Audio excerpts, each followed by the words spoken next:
industrial strategy, and they've been asked to do something in particular. I wonder if you could explain. There's a lot of it.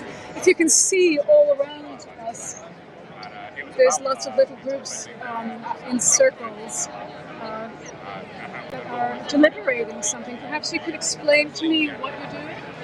Yeah, so we've just sat here with a bunch of friends and new friends discussing how we can go out and break out of our echo chamber and speak to other people about our immediate demand, which is to divest from fossil fuels, stop funding fossil fuels, and we're also just trying to realize how we can engage in those conversations. And we've had loads of different feedback about, listening, a lot of listening, also about going out into the community and building that resilience together. We were talking about food security, ecotourism. What other things were we talking about?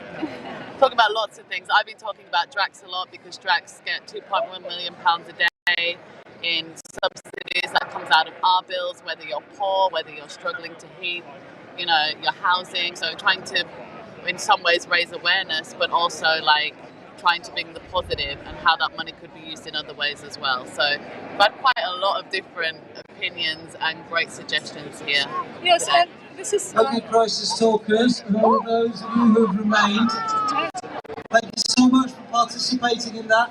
There's no opportunity for feedback here. There are only too many of us. A couple of other things we have to complete today.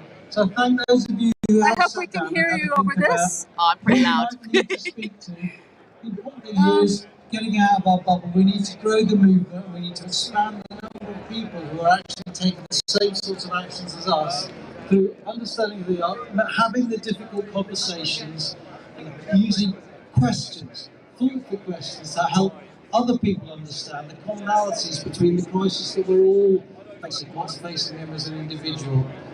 Part of this is I want to encourage all of you throughout this fortnight. If you see a pink table of people handing out leaflets, go there, approach, help, conduct these crisis talks wherever you can, and all the other exciting actions and all the sound and all the very vibrant stuff that's happening all around the city till the end of the next weekend. Participate in those crisis talks. It's about outreach. We need to grow the number of people who understand the crisis that we're facing through understanding, compassion, sensible questions and inclusion. So reach out, use the crisis talks. I can hardly hear myself think because I've got the the speaker right behind my back there. Thank you so much for those of you who have settled down. I did want to ask you, XR has some very special processes that a lot of people may not be familiar with who are not part of the movement. Can you explain what it is that makes that special? In terms of why we sat in the middle of a road. Yes, why you're sitting in the middle of the road. Yeah, we spoke about this, and we understand some people it's not comfortable to come and sit in the middle of the road, but it's not comfortable what's happening, and sometimes you just have to get uncomfortable. We realize not everybody can come and sit in the road with us, but more people can break out of their mold. We also spoke about different ways that you can I would say there's a lot of people that are engaging in retail therapy, just consuming and consuming and consuming, but there's ways that you can go out and do more gardening and that kind of therapy. But in terms of direct action, we need to talk to people. We need to involve people. Yeah, we were saying we're building this on the suffragettes. We're not new in what we're doing. People have done this before, and we're standing on the shoulders of giants. And there's so many other movements out here and great groups out there that we want to build alliances with, and whether we can use our privilege to do direct action and step up for those voices as well. That's what you need to do. If you have any privilege, please come and use it. It's really not. It feels really uncomfortable sometimes. It can feel quite scary, but you can meet such beautiful people, and you can just do your bit, Everyone has their own path to rebellion. Some people are able to go and be in a lock on. Some people are able to do, media like you're doing today. Everyone can do their little bit, and as long as you're doing something, it's better than nothing. We were kind of talking about that as well, instead of not trying to force everybody to think that they have to have the same path to rebellion, and also realizing that. Does that make sense? It does make sense. Behind us. Yes. One of them is going to read out what they're requiring Thank you very the much. government I'm sure to you're do in for their very trying future. circumstances for an So, interview. to support I them really doing that, appreciate your can I thoughts. invite Thank you please to come as far forward as you can for a die-in to show the government what their future looks like with inaction. So please come up, join us here now, get down into a die-in position while we hear from the children and hear the children's demands. Thank you.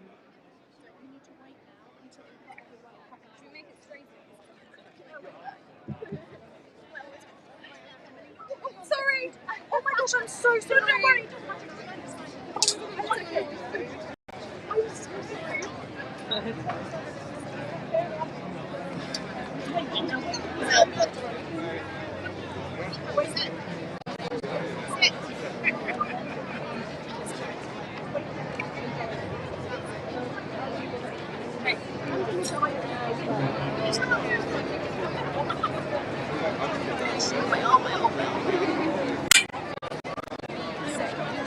Would you like to come up? Stand here.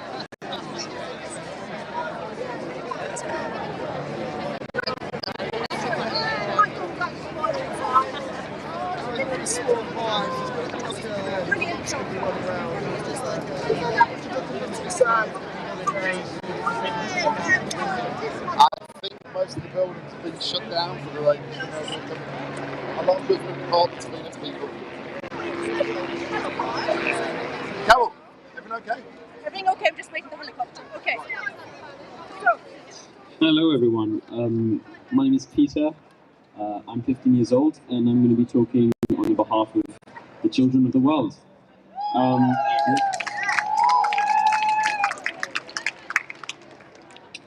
So we have a list of 7 demands to the UK government to immediately stop any fossil fuel investments. I'm going to start reading them out. So, number 1, cancel the £27.4 billion road building plans.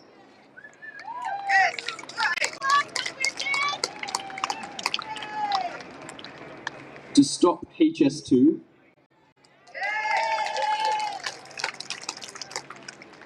To use all investments for sustainable transport purposes.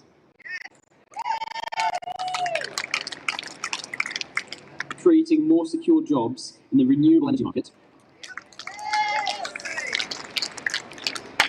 Decarbonising our housing stock via retrofitting.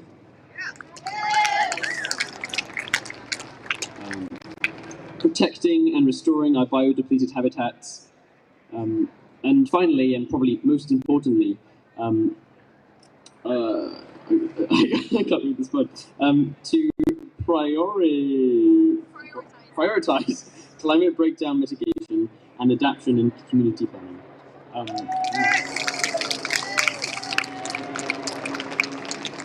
Yeah.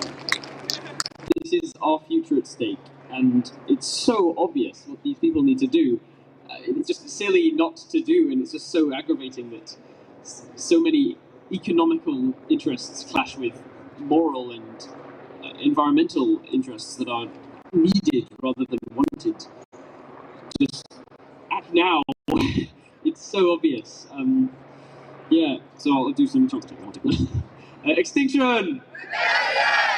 Extinction! Rebellion! Extinction! Rebellion!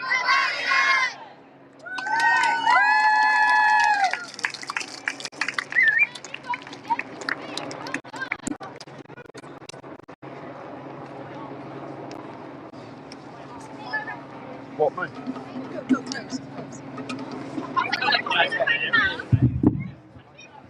So everybody, we're about to finish now, but what I'd honestly like to say is thank you all for supporting this today. Thank you all for making this the best march, to be honest, I've ever organised. Best one? I've never done this before. So thank you for making this the most spectacular day. And most importantly, thank you for being peaceful, thank you for being a community, thank you for having everyone's back. And most importantly, who's straight? Who's straight? Who's democracy?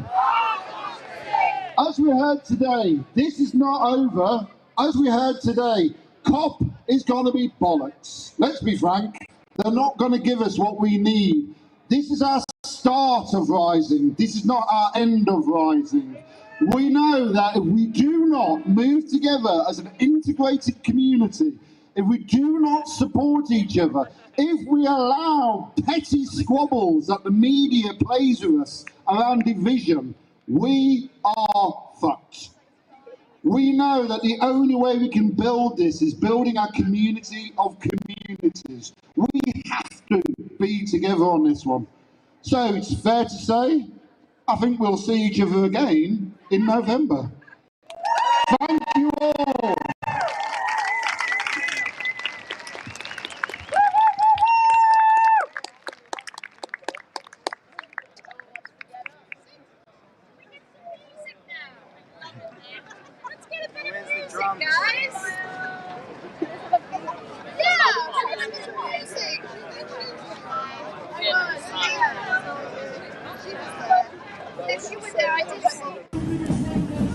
Extinction Rebellion, we've got Alice from the London School of Economics,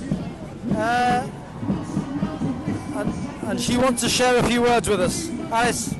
Hi, yeah, I'm just studying civil disobedience or principal disobedience at the London School of Economics, and it's really interesting observing Extinction Rebellion and some of the responses, especially about this idea of disruption, because firstly, democracy was, in a sense, born in Britain through the power of disruption and through the power of the people at the Putney debates in 1647 and during the English Civil Wars, the English Revolution.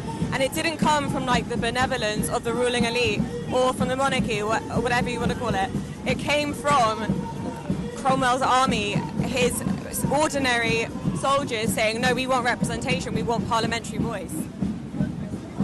So disruption is actually democracy in practice, and it came out of Britain, and that's what we should take pride in, not nationalism or anything else. And would it be right in saying that history's shown that disruption works? Definitely disruptions work, and it's kind of excluded from political theory or lots of ways of talking about how major change happens in history. We tend to talk about it as these big structures, but it's really to do with like people power coming from below. And it's about the importance of cooperation on a mass scale and staying committed to some principles. So as someone who's studying politics, you mentioned people power. How is that different to democracy? People power is different to democracy. Well, the point about democracy is that it has to preserve plurality. That's the point. Okay, demos is, in Greek, means the people. Krasi means power, so technically it's power to the people. But power to the people in ways that it's been practiced in history didn't necessarily give equal democratic voice to people of minority groups, for example. Democracy is also a process of deliberation and participation in horizontal and vertical forms, which makes sure that plurality is protected and that different voices and interests are balanced out. And that's the justice comes from that process. So it can't just be one voice imposing itself over another. Thank you ever so much for sharing that. Enjoy the rest of your rebellion.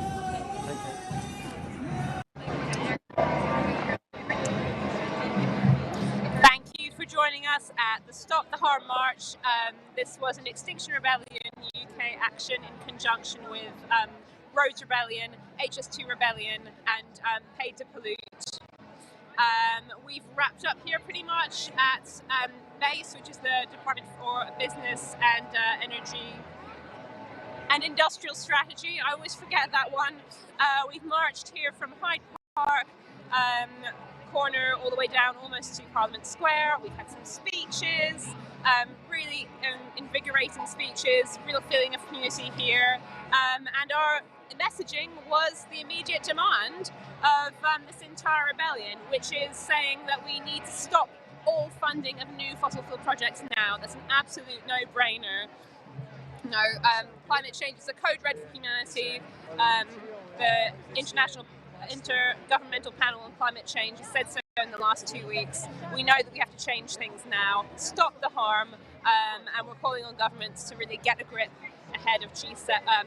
We just had G7 ahead of COP, the at COP26 in Glasgow in November. It's been an amazing morning and into the afternoon, but we're done now, and we're going to head over to, we're going to finish the live stream, I think. So thank you very much for joining us.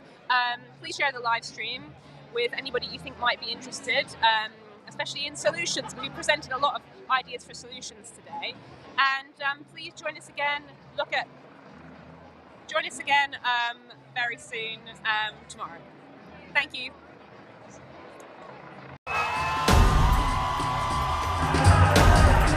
I changed my diet to plant-based because of the greenhouse gas emissions in animal agriculture. So I challenge you, the world leaders at COP, to decarbonise the animal agriculture industry.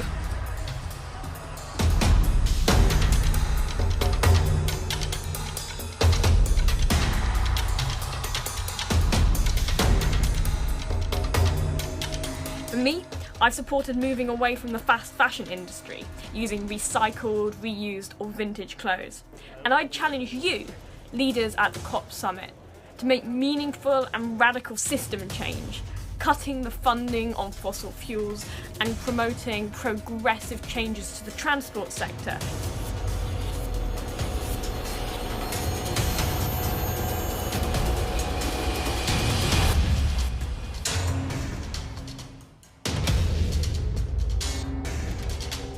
For my bit, I'm giving up a significant amount of my time for environmental activism, campaigning against ecocide and the destruction of nature. So I'm challenging you, world leaders at COP. Stop the destruction of nature by protecting existing forests and by making ecocide a crime. We are doing our bit. We need you to do your bit.